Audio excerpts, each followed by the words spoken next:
नमस्कार मेरे प्यारे दर्शकों, आज हम एक ऐसी लिपि के अद्भुत सफर पर निकलेंगे जो भारत की आत्मा को छूती है। यह सफर है देवनागरी लिपि का, जो न केवल शब्दों को आकार देती है बल्कि हमारी संस्कृति और ज्ञान को भी पीढ़ी दर पीढ़ी जीवित रखती है। देवनागरी, जिसका अर्थ है देवताओं का नगर या पवित्र नगर की लिपि, भारत की सबसे प्रमुख लिपियों में से एक है। ये संस्कृत, हिंदी, मराठी और नेपाली जैसी कई भाषाओं के लिए लेखन का माध्यम है। करोड़ों लोग इस लिपि का उपयोग करते हैं, जो इसे दुनिया की सबसे अधिक उपयोग की जाने वाली लिपियों में से एक बनाती है। देवनागरी का प्रभाव केवल भाषा तक ही सीमित नहीं है, यह हमारी कला, साहित्य, धर्म और दैनिक जीवन में गहराई से समाहित है। यह लिपि भारत की समृद्ध विरासत और विविधता का प्रतीक है।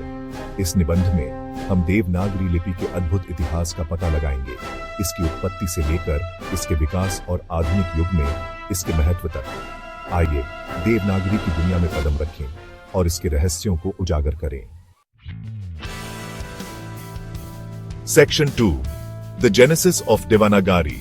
From Brahmi to Siddhamatrika. देवनागरी का इतिहास प्राचीन ब्राह्मी लिपि से जुड़ा है, जो 3री शताब्दी ईसा पूर्व में प्रचलित थी।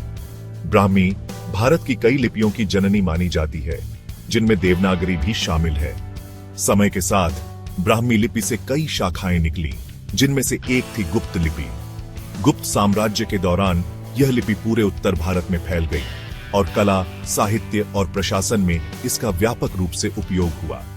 गुप्त लिपि से ही आगे चलकर सिद्धमातृका लिपि का विकास हुआ, जिसे देवनागरी का प्रत्यक्ष पूर्वज माना जाता है। 7वीं शताब्दी तक सिद्धमातृका उत्तर भारत में एक प्रमुख लिपि बन गई थी और इसका उपयोग संस्कृत ग्रंथों के लेखन के लिए किया जाता था। देवनागरी अपने वर्तमान स्वरूप में 7वीं से 9वीं शताब्दी के बीच विकसित हुई। यह सिद्धमातृका का ही एक परिष्कृत रूप थी, जो लिखने में अधिक सुंदर और व्यवस्थित थी। Section 3, Refinement and Adoption, Devanagari in the 7th-9th centuries.